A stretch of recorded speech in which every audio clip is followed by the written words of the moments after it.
imagine you come home from a busy day at work, and as you get home, you realize you still have simulation data to look over for the chip that's supposed to PD tomorrow, or perhaps you have a client meeting to prepare for. Whatever it may be, our society has ensured that our to-do list is never empty. And in the midst of all this, say you have a newborn, a person that requires your attention 24/7. The whole goal of our project is to allow you to effortlessly monitor your child and allow you and free up time for you to accomplish any other important tasks. Our project is the Baby Virtual Perimeter System. I'm Sid Patel. This is my colleague Charles Green. Together we worked on the software. Daniel Williams, Victor Cross, together they did the system design. And Thaddeus Javeri, he was our hardware guy. So today I'm going to talk to you about any pre-existing technologies, our approach to the problem, and what we've accomplished so far this semester. So as we surveyed any pre-existing technologies, the thing that became very apparent to us was the fact that, whether it's a modern-day baby monitor, it has either a video monitoring system or an audio monitoring system. The consumer has to be actively engaged and pay attention to the monitor. Now, what's the point of having an electronic device if you're required to do half the work? So our approach to the problem is, have some virtual baby safe zone and have the user be alerted when the baby steps out of this virtual safe zone.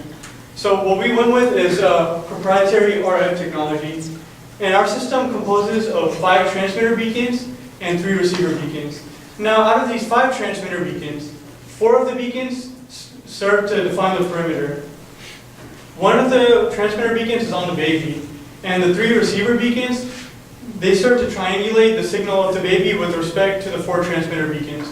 Now, we accomplish this triangulation using something called RSSI, or Relative Signal Strength Indicator. This is something that's included in most modern RF technologies.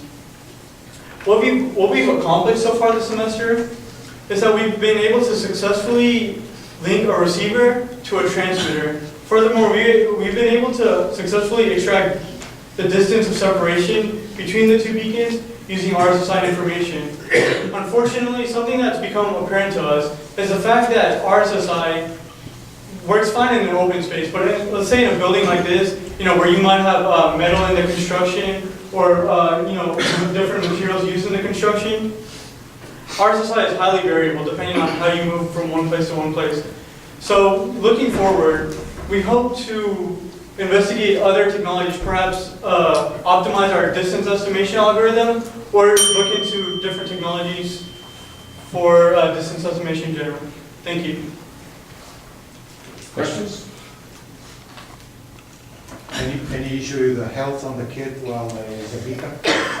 Yes, so our system design people, Daniel and Victor Cross, it's their job to make sure it's not anything that the child can swallow and choke on or anything like that. Same with the beacons as well as the transmitter on the baby. How big is the transmitter on the baby?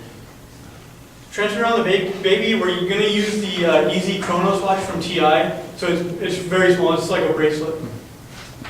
So were there any ethics issues you had to address in deciding what type of technology you would fix to a baby? Yeah, so one of the controversial issues with using RF is that, will the baby be exposed to radiation? And using RF technology, the output power, at max level is 10 dBm. So with this, and plus the fact that, it's not a cell phone headset, it's not right next to the baby's brain, we looked at papers and we think that this is enough to guarantee the safety of the baby.